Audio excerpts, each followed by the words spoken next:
लेकिन आप देखिए कि अगर इंडिया अलायंस जीतती है तो भारत में एक ऐसी सरकार आएगी जो राम मंदिर के बनने के खिलाफ खुद कोर्ट में केस लड़ रही थी। इसलिए मोदी जी अपने हाल के कुछ स्पीचेस में काफी अग्रेसिव भी हुए हैं। बीजेपी की गवर्नमेंट भी काफी फ्री की चीजें ऑफर करती रहती है, तो इसमें कांग्रेस कुछ नया या डिफरेंट ऑफर नहीं कर रही है बीजेपी से। इससे इतने भारी लेवल का ब्रेन ड्रेन हो रहा है। जिसके पास भी जरा सी भी रिसोर्सेस है, जरा से भी अपॉर्चुनिटी है, वो तुरंत बिहार छोड़ के भाग रहा है और या तो इंडिया के दूसरे शहरों में जाके नौकरी कर रहा है या इंडिया के बाहर जाके नौकरी कर रहा है। दूसरी तरफ कुछ लोग ये भी सजेस्ट कर रहे हैं कि ग्राउंड लेवल पे कुछ बीजेपी वर्कर्स हैं कुछ सीट्स पे जो थोड़े नाखुश हैं पार्टी से, क्योंकि पिछले कुछ महीनों में बहुत सारे ऐसे लीडर्स हैं जो दूसरी पार्टी छोड़ के बीजेपी आए हैं और उनको बीजेपी ऐसी सीट्स दे रही है जो कुछ बीजेपी वर्कर्स के हिसाब से बीजेपी के लीडर्स को मिलनी चाहिए थी। वक्फ बोर्ड की प्रॉपर्टीज पर अप्लाई होगा जो आर्मी और रेलवेज के बाद थर्ड लार्जेस्ट लैंड ओनर है। अरे ये तो आउट ऑफ सिलेबस सवाल हो गया। क्या ये चर्च के ऊपर अप्लाई होगा जो देश की सबसे बड़ी प्रॉपर्टी ओनर्स में से एक है? ये तो एक्स्ट्रा आउट ऑफ सिलेबस हो गया। जब देश विरोधी ताकतों को भारत सरकार ओपनली सम्मानित किया करेगी। इंडिया अलायंस की गवर्नमेंट बनते ही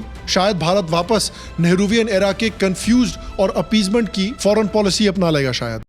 आज हम एक ऐसे सिनेरियो की बात करेंगे जो उतना ही इम्पॉसिबल लगता है जितना रिसेंटली रिलीज बड़े मियां छोटे मियां फिल्म को ऑस्कर्स के लिए नॉमिनेट होना, सलमान खान की शादी होना या उनका गाड़ी पर ब्रेक लगाना सीखना। वो सिचुएशन है कि क्या ओवर कॉन्फिडेंस में आकर बीजेपी 2024 का इलेक्शन हार सकती है और राहुल गांधी देश के नए प्रधानमंत्री बन सकते हैं। दूसरे चरण का मतदान भी अब संपन्न हो चुका है और दूसरे चरण में पहले चरण से भी ज्यादा बीजेपी की हालत खराब है। भारतीय जनता पार्टी के नेताओं को भी अब लगने लगा है कि इस बार उनकी लहर नहीं है। इस बार तो चुनाव उनके हाथ से निकल चुका है। कई लोगों ने फेज 1 और फेज 2 के लो वोटर टर्नआउट के नंबर्स देखे हैं और इसी बात का दावा किया है कि भाई मोदी जी तो हार रहे हैं। सचमुच में? तो आज की वीडियो में आइए दो चीजों को देखते हैं। पहला कि क्या लोअर वोटिंग नंबर्स का ये मतलब हुआ कि बीजेपी डेफिनेटली हार रही है, और दूसरा कि क्या बीजेपी एक्चुअली इस इलेक्शंस में ओवर कॉन्फिडेंस में है और उस ओवर कॉन्फिडेंस की वजह से क्या वो हार सकते हैं। क्योंकि अगर वो हार गए तो ऑब्वियसली ये बंदा हमें ग्लोबल लेवल पर रिप्रेजेंट करेगा। अब मैं आपको थोड़ा सा देश की जो आर्थिक स्थिति है उसके बारे में बताना चाहता हूं। देश की आबादी 140 करोड़ रुपए। क्या बोला तूने? लेकिन इसके अलावा इंडिया पर क्या बड़े इंपैक्ट्स हो सकते हैं, आइए आज की वीडियो में जानते हैं। हेलो और शाम शर्मा शो के इस एपिसोड में आपका बहुत बहुत स्वागत है। मैं हूं सेकुलरिज्म का सीईओ शाम शर्मा और आप सबको एक सेक्युलर प्रणाम। देखिए, लोअर वोटिंग नंबर्स की जो बात हो रही है फेज 1 और फेज 2 के इलेक्शंस में, आप देख सकते हैं कि कई स्टेट्स में, कई एरियाज में जहां 2019 में जो नंबर्स थे उससे अराउंड 3 से 5% के बीच में गिरावट आया है वोटिंग के नंबर्स में। लेकिन देखिए, लो वोटिंग नंबर्स का डबल मीनिंग हो सकता है। जैसे कि ये कहना कि मैं लेना चाहता हूं, हो सकता है कि आप कह रहे हो कि मैं किताब लेना चाहता हूं या आटा लेना चाहता हूं या फिर समझ रहे हो ना?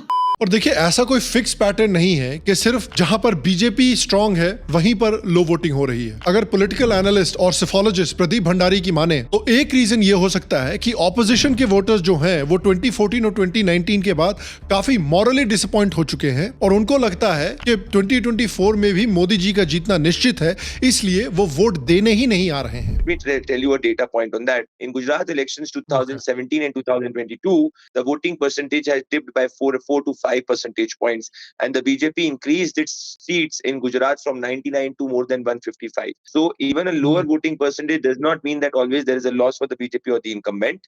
It also means that there is a possibility of a wave or a landslide, considering that people only know that this is the man who's coming back or this is the party who's coming back.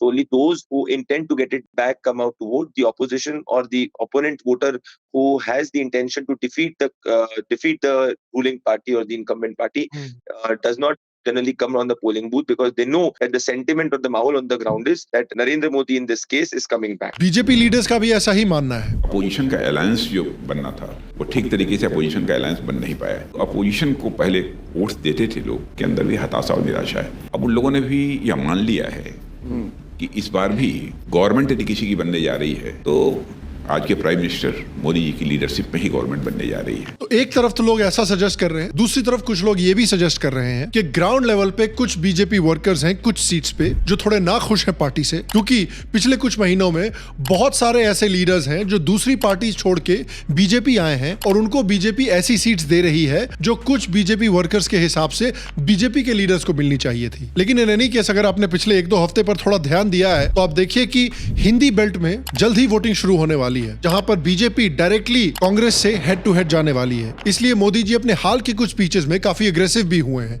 देखिए, आगे भी secularism कायम रखने के लिए हमारी Patreon पे या यूट्यूब पर सेक्युलर सेना का हिस्सा बने और डेमोक्रेसी को बचाने में आपके जनरल की मदद करें। पेट्रियन और यूट्यूब के मेंबर्स के लिए हम अपने वीडियो का डिटेल रिसर्च शेयर करते हैं ताकि आप हमारे किसी भी वीडियो के टॉपिक के बारे में और भी नॉलेजेबल बन सकते हैं। आप हमारे टॉपिक के सिलेक्शन का थॉट प्रोसेस भी देख सकते हैं। उसके ऊपर से हम कई बिहाइंड द सीन्स कंटेंट डालते हैं, पोस्ट प्रोडक्शन ब्लूपर्स भी डालते हैं। उसके साथ साथ हर हफ्ते हम अपने पेट्रन्स के लिए एक नया वॉलपेपर भी क्रिएट करते हैं जो आप अपने फोन पर या अपने लैपटॉप पर लगा सकते हैं। हाल में ही हमने ये वॉलपेपर शेयर किया था। तो अगर आप ये सारे बेनिफिट्स पाना चाहते हैं तो आज ही सेक्युलर आर्मी को ज्वाइन करें, डेमोक्रेसी को बचाने में हमारी मदद करें और शाम शर्मा शो के एक पेट्रन या यूट्यूब मेंबर जरूर बने। कास्ट सेंसस की, वेल्थ रिडिस्ट्रीब्यूशन की, माइनॉरिटी अपीजमेंट के मुद्दों को काफी जोरों शोरों से न सिर्फ प्राइम मिनिस्टर मोदी बल्कि बड़े बड़े बीजेपी लीडर्स रैलीज में उठा रहे हैं। तो हो सकता है कि हिंदी हार्टलैंड में जहां पर 180 सीटें हैं कंटेस्ट करने के लिए, वहां पर बीजेपी अब इलेक्शन का नैरेटिव सेट कर रही है और अपने वोटर बेस को भी गर्म कर रही है। लेकिन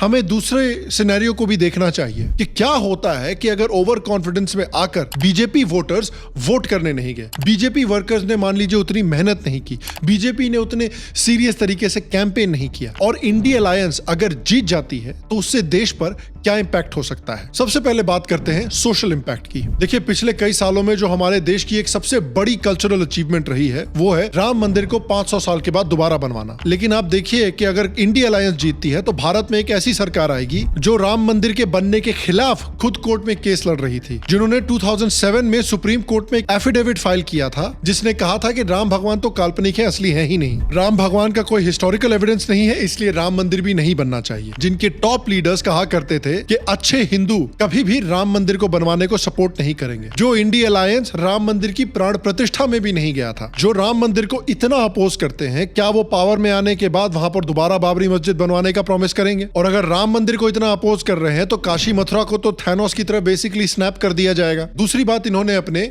मैनिफेस्टो में की है कि पूरे देश का एक एक्सरे करवाया जाएगा, यानी एक डिटेल्ड कास्ट सर्वे करवाया जाएगा और लोगों को आबादी के हिसाब से हक दिए जाएंगे। उन्होंने ये भी कहा है कि देखा जाएगा कि भाई देश में किसके पास कितना पैसा है और अगर कांग्रेस को लगता है कि इस इंसान के पास ज्यादा पैसा है तो इसका पैसा लेके दूसरों को बांट दिया जाएगा। अब देखिए, सुनने में तो अच्छा लगता है, कुछ समझ नहीं आया लेकिन अच्छा लगा। लेकिन हकीकत में अगर ये पॉलिसीज इंप्लीमेंट होंगी तो देश वैसे ही चूर चूर हो जाएगा जैसे हर साल आरसीबी फैंस के सपने होते हैं। बंद करो, हाथ जोड़ के मैं। देखिए, फंडामेंटली कास्ट सर्वे में कोई इशू नहीं है। सभी पॉलिटिकल पार्टी जो अपने इलेक्शंस के बारे में सीरियस हैं वो इंटरनल कास्ट सर्वेस करती ही हैं कि स्टेट में कितने कास्ट के कितने लोग हैं, ताकि इलेक्शंस के लिए प्रॉपर स्ट्रैटेजी बनाई जा सके या फिर वेलफेयर स्कीम्स को और बेहतर तरीके से टारगेट करके दिया जा सके। प्रॉब्लम है इस चीज से। ये मत सोचिए कि हम आप पे दबाव नहीं डालेंगे, हम विपक्ष में जरूर हैं, मगर पहले पूरा का पूरा दबाव हम आप पे डालेंगे। ओबीसी सेंसस को रिलीज कराएंगे, 50% के कैप को हटवाएंगे और दलित और आदिवासियों को जितनी उनकी आबादी है उतना रिजर्वेशन दिलवाएंगे। और ये प्रॉब्लम इसलिए है क्योंकि यही पॉलिसी दूसरे देशों में भी ट्राई की जा चुकी है और बहुत स्पेक्टेक्युलर तरीके से फेल हुई है। मैं आपको एक देश का एग्जांपल देता हूं, लेबनान। लेबनान एक बहुत ही डाइवर्स कंट्री थी जहां कई रिलीजन्स और एथनिसिटी वाले लोग साथ में रहते थे। ये बहुत ही खूबसूरत और डेवलप्ड कंट्री थी। इनफैक्ट इसके कैपिटल बेरूट को Paris of the middle east कहा जाता था। लेकिन एक समय पर गवर्नमेंट ने डिसीजन किया कि अलग अलग रिलीजियस और एथनिसिटीज के बीच में बैलेंस और स्टेबिलिटी मेंटेन करने के लिए एक पॉलिसी डेवलप करनी चाहिए जिसका नाम था कन्फेशनलिज्म, यानी हर कम्युनिटी को उनके पॉपुलेशन के बेसिस पर अधिकार और बेनिफिट्स दिए जाएंगे। इसीलिए अगर आपके देश का प्रेसिडेंट क्रिश्चियन है तो प्राइम मिनिस्टर सुन्नी मुस्लिम ही होगा और स्पीकर ऑफ द हाउस शिया मुस्लिम ही होगा। पार्लियामेंट में हर एक डिसीजन इसी कोटा के हिसाब से लिया जाएगा। मैरिज, इनहेरिटेंस, हर एक कानून में पॉपुलेशन पॉपुलेशन के हिसाब से बेनिफिट्स या कोटास दिए जाएंगे। और अल्टीमेटली इसका रिजल्ट ये हुआ कि लेबनान में पूरी तरह से पॉलिटिकल और इकोनॉमिक पैरालिसिस आ गया। देश में कोई भी पॉलिसी ही नहीं पास हो पाती थी क्योंकि कोई ना कोई कम्युनिटी वीटो कर देती थी कि भाई ये हमारी कम्युनिटी के लिए बेनिफिशियल नहीं है। इसकी एक और बड़ी प्रॉब्लम ये हुई कि ज्यादा कोटा और ज्यादा बेनिफिट्स पाने के लिए लेबनान में पॉपुलेशन वॉरफेयर शुरू हो गई। लेबनान के सुन्नी मुस्लिम्स पैलेस्टाइन के सुन्नी मुस्लिम्स को अपने देश में इलीगली बसाने लगे ताकि उनकी पॉपुलेशन बढ़े और उनको ज्यादा बेनिफिट्स मिले। इसी तरह से लेबनान के कुछ क्रिश्चियंस भी पैलेस्टीनियन क्रिश्चियंस को अपने देश में बसाने लगे और इवेंचुअली ये पॉपुलेशन वॉरफेयर एक्चुअल वॉरफेयर में तब्दील हो गया क्योंकि लेबनान में 1975 और 1990 के बीच ऑलमोस्ट 20 साल तक एक सिविल वॉर चली, जिस वजह से बेसिकली आज लेबनान की हालत खस्ता है। जिस देश को यूरोप से कंपेयर किया जाता था आज उस देश को पाकिस्तान से कंपेयर किया जा रहा है। शाइनी अहूजा के लेवल का डाउनफॉल है ये भैया। मैंने तेरा क्या बिगाड़ा था? इसका एक और रिजल्ट ये हुआ है कि लेबनान की जो क्रिश्चियन पॉपुलेशन है वो ऑलमोस्ट 60% से आज 30% के भी नीचे आ गई है सिर्फ 40 सालों में। ये है राहुल गांधी जी की जितनी आबादी उतना हक का एंड गेम। इंडिया में भी यही हालत हो जाएगी। इंडिया में भी परमानेंटली एक कास्ट और रिलीजियस पॉपुलेशन वॉर शुरू हो जाएगा। रिलीजियस कन्वर्जन्स भी तेजी से होने लगेंगे क्योंकि भारत की जो मुस्लिम पार्टीज हैं, मुस्लिम लीडर्स हैं, मुस्लिम ऑर्गेनाइजेशंस हैं, वो म्यांमार, बांग्लादेश, श्रीलंका से इलीगल इमिग्रेशन को और भी प्रमोट करेंगे ताकि इंडिया की मुस्लिम पॉपुलेशन और बढ़े, जिससे उनको और अधिकार और रिजर्वेशंस और बेनिफिट्स मिले। इंडिया की पूरी डेमोग्राफी को चेंज करने का इंसेंटिव दे रही है कांग्रेस की गवर्नमेंट आज। Market dynamics, innovation, hard work, merit, ये सब पूरी तरीके से खत्म हो जाएगा। साथ ही जो जेन्युइन माइक्रो माइनॉरिटीज हैं जैसे कि जैन, जूज, बुद्धिस्ट, पारसीज, सिख, उनके अधिकार तो खैर भूल ही जाइए। और देखिए इस कास्ट सर्वे के प्रॉमिस के बारे में फनी बात यह है कि ये प्रॉमिस पता नहीं है इलेक्शन के बाद पूरा करेंगे भी कि नहीं, क्योंकि 2015 में कर्नाटका में कांग्रेस ने 170 करोड़ रुपए खर्च करके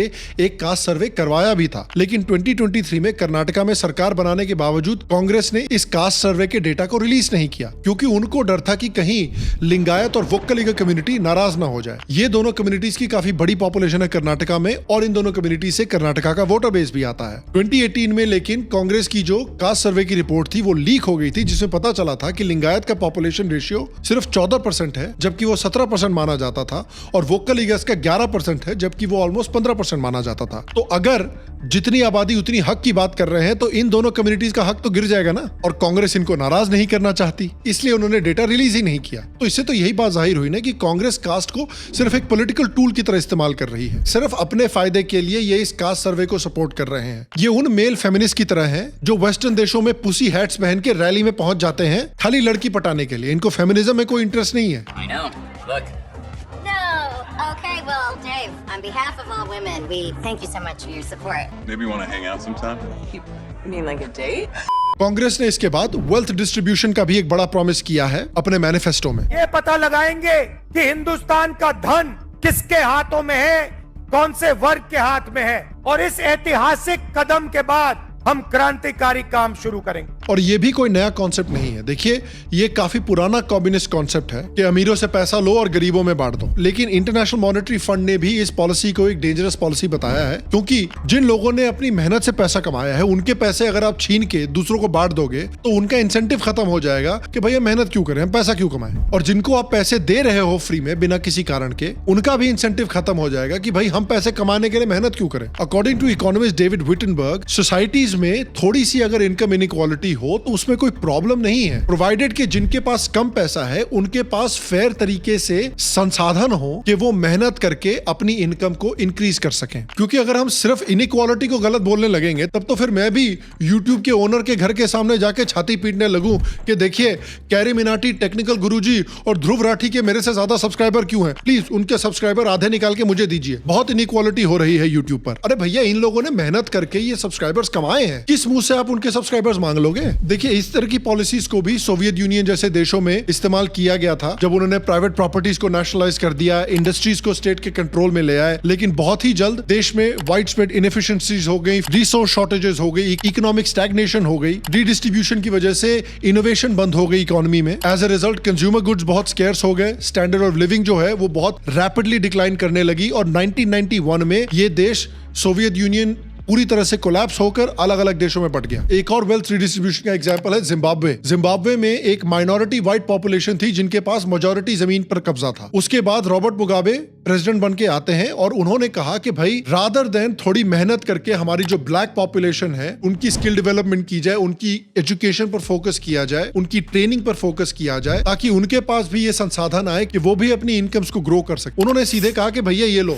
गोरों की जमीन लेके सारे जिम्बाब्वे में बांट दो। लेकिन क्योंकि जिन लोगों को जमीन दी गई उनको स्किल डेवलपमेंट प्रोवाइड नहीं की गई, उनके पास वो टेक्निकल नॉलेज नहीं थी कि लार्ज स्केल एग्रीकल्चरल प्रोडक्शन कैसे किया जाता है, तो देश की पूरी एग्रीकल्चरल प्रोडक्टिविटी कोलैप्स कर गई। जिम्बाब्वे जो एक समय पर अफ्रीका का ब्रेड बोल माना जाता था, उसके पास खाना ही खत्म हो गया और आज जिम्बाब्वे की इकोनॉमी पूरी तरह से कोलैप्स कर चुकी है और इसे अफ्रीका का पाकिस्तान माना जाता है। वेल्थ रिडिस्ट्रीब्यूशन की सबसे बड़ी प्रॉब्लम यह है कि ये एक लेजी सोल्यूशन है। आप बस लोगों को पैसे दे रहे हैं, उनकी कोई भी स्किल डेवलपमेंट या उनको कोई ऐसे लॉन्ग टर्म स्किल्स नहीं प्रोवाइड किए जा रहे या लॉन्ग टर्म रिसोर्सेज नहीं प्रोवाइड किए जा रहे जिससे वो खुद अपने पैरों पर खड़े हो सकें। लेकिन ये सब काम करने में मेहनत लगेगी ना, बेस्ट है दूसरे की कमाई छीन कर इनको बांट दो। और कांग्रेस ऑलरेडी बोल चुकी है कि भाई देश के रिसोर्सेज पर पहला हक किसका है। We will have to devise innovative plans to ensure that minorities, particularly the Muslim minority, are empowered to share equitably in the fruits of development. They must have the first claim on our resources. लेकिन problem यह है ना इस alliance की कि ये दोगली भी होगी, क्योंकि मैं इनसे पूछना चाहता हूं कि क्या ये रीडिस्ट्रीब्यूशन वक्फ बोर्ड की प्रॉपर्टीज पर अप्लाई होगा जो आर्मी और रेलवेज के बाद थर्ड लार्जेस्ट लैंड ओनर है। अरे ये तो आउट ऑफ सिलेबस सवाल हो गया। क्या ये चर्च के ऊपर अप्लाई होगा जो देश की सबसे बड़ी प्रॉपर्टी ओनर्स में से एक है। ये तो एक्स्ट्रा आउट ऑफ सिलेबस हो गया। क्या ये वेल्थ रीडिस्ट्रीब्यूशन गांधी फैमिली और कांग्रेस के लीडर्स के खुद के काले धन पर अप्लाई होगा। याद कीजिए कि यूपीए 1 और 2 के समय पर कांग्रेस ने कितने लाखों करोड़ों के घोटाले किए थे जो सारे पैसे कांग्रेस लीडर्स के पॉकेट में गए थे। क्या उसको रीडिस्ट्रीब्यूट किया जाएगा। अरे ये तो एक्सट्रीम आउट ऑफ सिलेबस सवाल हो गया। फिर ऑब्वियसली देखिए जो वोट बैंक पॉलिटिक्स थी प्री 2014 में वो दोबारा शुरू हो जाएगी। शायद यूनिफॉर्म सिविल कोड कभी भी नहीं आएगा देश में। अलग अलग कम्युनिटीज के पर्सनल लॉस को और भी तगड़ा बना दिया जाएगा। ट्रिपल तलाक को शायद वापस ले आया जाएगा। इनफैक्ट कांग्रेस ने तो ये प्रॉमिस भी किया था। लोगों से वादा करती हूँ कि कांग्रेस की सरकार आएगी और हम इस ट्रिपल तलाक कानून को खारिज करेंगे। वोट बैंक पॉलिटिक्स की वजह से शायद इलीगल इमिग्रेशन को और भी बढ़ावा दिया जाएगा ताकि एक तरह के वोट बैंक की पॉपुलेशन और बढ़े। एंटी हिंदू प्रोपेगेंडा दोबारा फिर से फैलने लगेगा देश में। याद कीजिए किस तरह से कांग्रेस से जुड़े हुए लीडर्स ने 26/11 के लिए आरएसएस को और हिंदुओं को ब्लेम करने की कोशिश की थी। लोग जहां इस रक्तपात के पीछे पाकिस्तान का हाथ बता रहे थे और वहीं भारत के अंदर कुछ ऐसे पत्रकार और नेता भी थे जो 26/11 के हमले में संघ की भूमिका का आरोप लगा रहे थे और इस तरह के आरोप लगाकर एक थ्योरी स्थापित किए जाने की कोशिश थी जिसमें पाकिस्तान को तो बचाया जा सके लेकिन 26/11 के रक्तपात का दोष आरएसएस पर मंडा जाए। और उस दौरान आरएसएस पर लगे आरोपों को सही साबित करने के लिए एक किताब लिखी जिसका नाम था 26/11 आरएसएस की साजिश। इतना ही नहीं, इस किताब के लोकार्पण पर कांग्रेस के नेता दिग्विजय सिंह स्वयं समारोह में पहुंचे।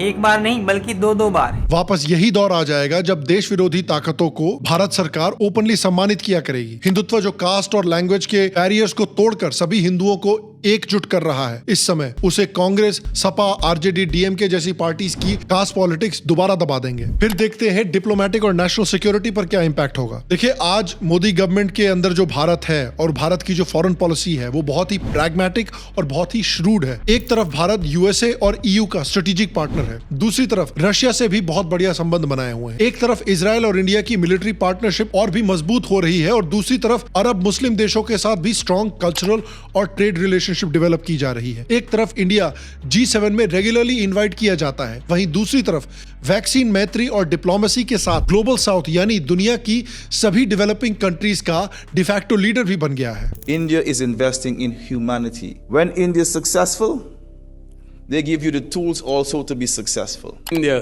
itself, as a developing country, extends the hand of friendship to us is something that we are eternally grateful for. That India deserves to have a permanent seat on the United Nations Security Council. I must accentuate India as a legitimate partner, and in fact, a partner that has exported models of development that would show countries how to chart the true and real development of the various regions. Is rising rising rapidly, and nothing can stop India right now. But India is also taking us along. लेकिन आप सोचिए कि India alliance की government बनते ही शायद भारत वापस Nehruvian era के confused और अपीजमेंट की फॉरेन पॉलिसी अपना लेगा। शायद इंडिया अलायंस के मेंबर्स ने तो अपने मैनिफेस्टो में साफ कहा है कि वो इजराइल से सारे रिलेशनशिप खत्म करेंगे और उन्हें पूरी तरह से आइसोलेट करेंगे। इंडिया अलायंस के मेंबर्स ने कहा है कि स्पेस और पोलर रीजन्स को पूरी तरह से नॉन मिलिटराइज किया जाएगा, सारी मिलिट्री बेसेस को डिसमेंटल कर देना चाहिए। इंडिया अलायंस के मेंबर्स तो हमारे सारे न्यूक्लियर वेपन्स को खत्म कर देना चाहते हैं। इतने पे क्यों रुक गए यार? मैनिफेस्टो में ये भी लिख देते कि भारतीय आर्मी के जितने भी जवान हैं वो बॉर्डर पे पैंट उतार के उल्टा घूम के खड़े हो जाएंगे। इंडिया अलायंस शायद पाकिस्तानियों से भी रिश्ते सुधारने की कोशिश करेगी। अपीजमेंट के चक्कर में शायद आर्टिकल 370 को भी वापस कश्मीर पर लगा दिया जाए, सीएए पर रोक लगा दी जाएगी अपीजमेंट के नाम पर। अभी इंडिया ने पाकिस्तान को बहुत अच्छी तरह से दुनिया में आइसोलेट करके रखा हुआ है। पाकिस्तान पर इस समय पर भारी इकोनॉमिक प्रेशर है, देश के अंदर पॉलिटिकल इंस्टेबिलिटी है और तालिबान ने इनको डाबर का तेल लगा के 6 फुट का बंबू ऐसा किया हुआ है कि इनको हगने के लिए भी तालिबान से परमिशन लेनी पड़ती है। और देखिए हालात ऐसे ही चलते रहे तो धीरे धीरे इतना प्रेशर बनेगा इस देश पर कि या तो इनको टेररिज्म भूलना पड़ेगा और कश्मीर को छोड़ना पड़ेगा, या फिर इनके देश से 1-2 और बांग्लादेश निकल जाएंगे। लेकिन कांग्रेस की गवर्नमेंट अगर आ गई तो ऐसी पॉलिसीज आएंगी कि पाकिस्तान के ऊपर से वो प्रेशर शायद खत्म हो जाएगा, इनका आइसोलेशन खत्म हो जाएगा और ये इंडिया पर जिस तरह से प्री 2014 में अटैक करते थे वैसे आतंकी अटैक्स भी शुरू कर देंगे। इकोनॉमिक इंपैक्ट भी अगर आप देखें तो राहुल गांधी जी ने कहा है कि भाई हम भारत के हर एक परिवार के हर एक मेंबर के बैंक अकाउंट में खटाखट पैसे डालना शुरू कर देंगे। के बैंक अकाउंट में हर साल 1 लाख रुपया, 8,500 रुपया महीने का खटाखट आता रहेगा और एक झटके से हिंदुस्तान से हम गरीबी को मिटा देंगे। ऐसे मिटाएंगे गरीबी।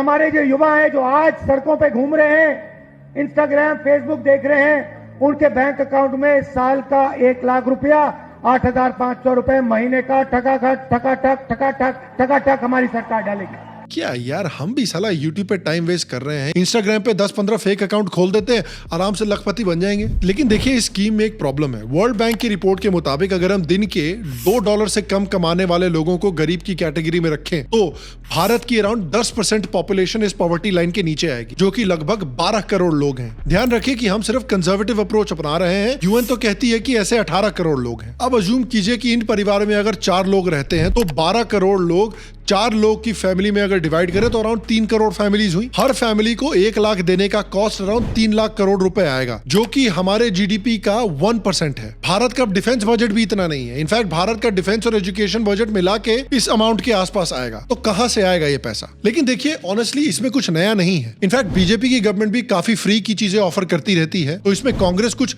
नया या डिफरेंट ऑफर नहीं कर रही है बीजेपी से। लेकिन मेरे हिसाब से डिफरेंस ये है कि बीजेपी की जो स्कीम्स हैं उनका एक क्लियर पर्पस है। एक तरफ तो वो लोगों को डायरेक्टली बेनिफिट ट्रांसफर कर रहे हैं उनको पॉवर्टी से निकालने के लिए, चाहे मुद्रा स्कीम हो, उज्ज्वला स्कीम हो, जैम ट्रिनिटी हो, बैंक अकाउंट्स खुलवाने वाला काम हो। लेकिन डायरेक्ट बेनिफिट ट्रांसफर को एक और बड़े प्रोजेक्ट के साथ ज्वाइन किया जा रहा है बीजेपी की गवर्नमेंट के द्वारा, और वो प्रोजेक्ट है massive infrastructure development. Roads highways develop किए जा रहे हैं, उसके साथ साथ है skill development process, internet access, पानी का एक्सेस डेवलप करना, rural electrification, toilet coverage, Pradhanmantri Awas योजना और उसके साथ साथ रेगुलर इकोनॉमिक डेवलपमेंट। ये सारी चीजें जो हैं ये कांग्रेस के राज के समय पर आधे से भी कम स्पीड पर हो रही थी। तो बीजेपी का ये जो डबल इंजन की सरकार है ये एक ऐसा इकोसिस्टम क्रिएट कर रही है जहां सिर्फ लोगों को पैसे ही नहीं दिए जा रहे बल्कि ऐसे कंडीशंस क्रिएट किए जा रहे हैं जहां आप अपने पैरों पर खड़े हो सकते हैं, अपनी खुद के बिजनेसेस क्रिएट कर सकते हैं, अपनी स्किल से जॉब्स पा सकते हैं। कांग्रेस की जो स्कीम्स है वो बेसिकली आपको पूरी तरह से गवर्नमेंट पे डिपेंडेंट बना देंगी, जिस तरह से आज आप बिहार को देख रहे हैं। बिहार में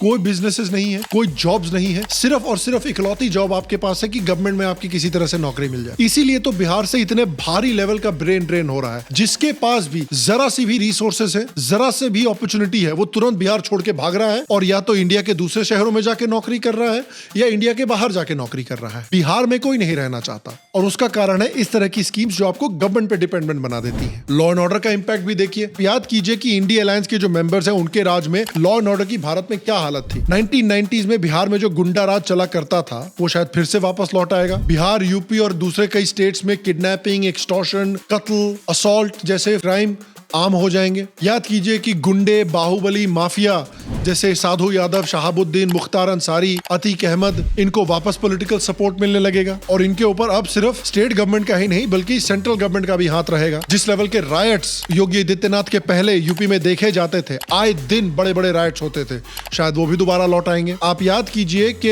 योगी के पहले कितने कॉमन थे रायट्स उत्तर प्रदेश जैसे स्टेट्स में। जितनी फिल्में एक साल में अक्षय कुमार नहीं रिलीज करते, उससे ज्यादा रायट्स एक साल में उत्तर प्रदेश में होते थे। एजुकेशनल इंपैक्ट भी देखिए, कांग्रेस के लीडर्स कह रहे हैं कि उनकी सरकार बनते ही वो नई नेशनल एजुकेशन पॉलिसी में बड़े बड़े अमेंडमेंट्स करेंगे। शायद फिर से हमारे टेक्स्ट बुक्स में सूडो सेक्युलरिज्म पढ़ाई जाएगी, जिसमें बाबर, औरंगजेब, टीपू सुल्तान, अलाउद्दीन खिलजी जैसे लोगों को महान शहंशाह की तरह ट्रीट किया जाएगा और हमारे देश के हीरो जैसे छत्रपति शिवाजी, महाराणा प्रताप, लचित बोरफुकन जैसे आइकॉन्स को इग्नोर किया जाएगा। देश के सारे लोग बुरहान वानी के बारे में पढ़ेंगे तो उनको सीखने को मिलेगा कि भैया वो तो एक गरीब हेडमास्टर का बेचारा बेटा था। शायद भारत के यूथ दोबारा अपने कल्चर और अपनी हिस्ट्री को लेकर इनसिक्योर फील करने लगे। राहुल गांधी ने कहा है कि 50% के रिजर्वेशन के कैप को भी बढ़ा दिया जाएगा, यानी एजुकेशन सेक्टर में भी मेरिट के बजाय कास्ट को ज्यादा प्रेफरेंस दिया जाएगा, जिससे अल्टीमेटली फिर हमारे देश में मैसिव लेवल पर ब्रेन ड्रेन होगा। इस तरह के मॉडल्स यूपी और बिहार के स्कूल्स में पहले यूज किए गए थे और आज उन स्कूलों की हालत देखिए। वॉवेल कितने होते हैं? कॉन्सोनेंट हम इंग्लिश में नहीं बता सकते। केमिस्ट्री का स्पेलिंग कीजिए। CHMESTROY।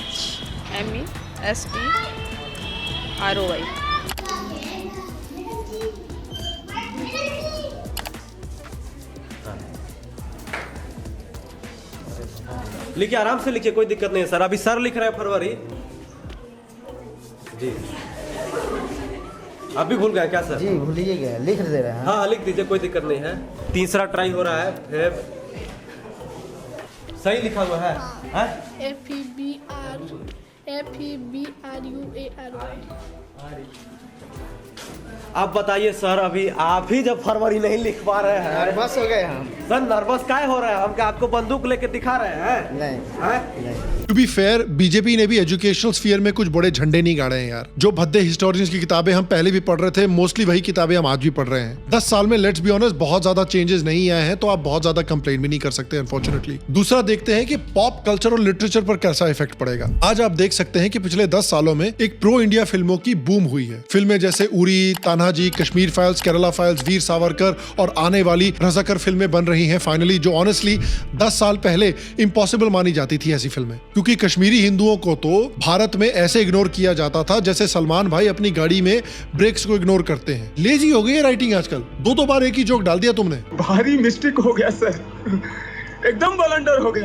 वरना हिंदी फिल्म इंडस्ट्री के क्या हालात थे वो तो आप सब जानते ही हैं। अगर स्कॉलरशिप और लिटरेचर को भी देखें तो इंडिपेंडेंस से लेकर एटलीस्ट 2014 तक कांग्रेस की पॉलिसीज की वजह से एकेडेमिया पर पूरा लेफ्टिस्ट और मार्क्सिस्ट हिस्टोरियंस का कंट्रोल था। हमारी सारी historical research Romila Thapar, Irfan Habib, RS. Sharma, Satish Chandra जैसे लेफ्टिस्ट हिस्टोरियंस की गिरफ्त में थी। 2014 के बाद बीजेपी की वजह से और सोशल मीडिया की वजह से एक ऐसा माहौल क्रिएट हुआ कि एक नया जनरेशन आया है एकेडमिक्स का, जो भारत की असली हिस्ट्री दुनिया के सामने रख रहा है। एकेडमिक्स जैसे जयसाई दीपक, आनंद रंगनाथन, विक्रम संपत, संजीव सान्याल, अमी गणात्रा, ये लोग न सिर्फ इंडियन हिस्ट्री को लेफ्टिस्ट के चंगुल से छुड़ा रहे हैं, बल्कि इनकी किताबें लेफ्टिस्ट की किताबों को हजारों की संख्या से आउटसेल भी कर रही हैं। ये मोमेंटम जो एकेडेमिया में आया है वो भी कांग्रेस के जीतने के बाद शायद रुक जाएगा और इंडियन हिस्टोरिकल रिसर्च वापस लेफ्टिस्टों की शिकंजे में चली जाएगी। तो ये है इंपैक्ट जो इंडिया अलायंस के जीतने से शायद भारत पर दोबारा आ सकता है। जैसा कि मैंने पहले भी कहा है कि लो वोटर टर्नआउट के देखिए ऑनेस्टली 2 मीनिंग्स हो सकते हैं। ये भी हो सकता है कि ऑपोजिशन के वोटर काफी पूरी तरह से डिमोरलाइज हो चुके हों, वोट करने ही ना आ रहे हों। असलियत यह है कि पोल्स को इस तरह से प्रिडिक्ट करना मेरी कैपेसिटी के बाहर है, ये मेरी एक्सपर्टीज नहीं है।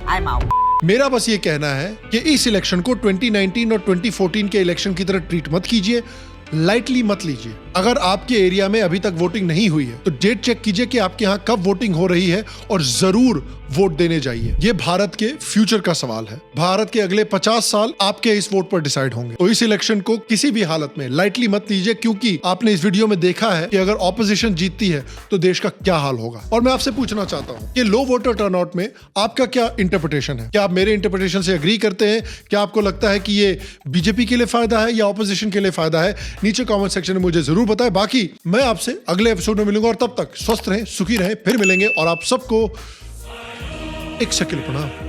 क्लाइमैक्स अभी बाकी है। कुछ लोगों और फनी बात यह है, और फनी बात लेकिन चलिए लेकिन सॉरी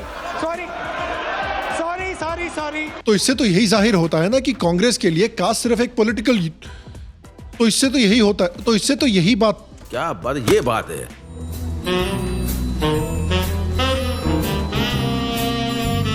क्या हो गया तुम्हें? क्यों नहीं बोल रहे हो? इस तरह की चीजें, अरे ये तो आउट ऑफ सिलेबस,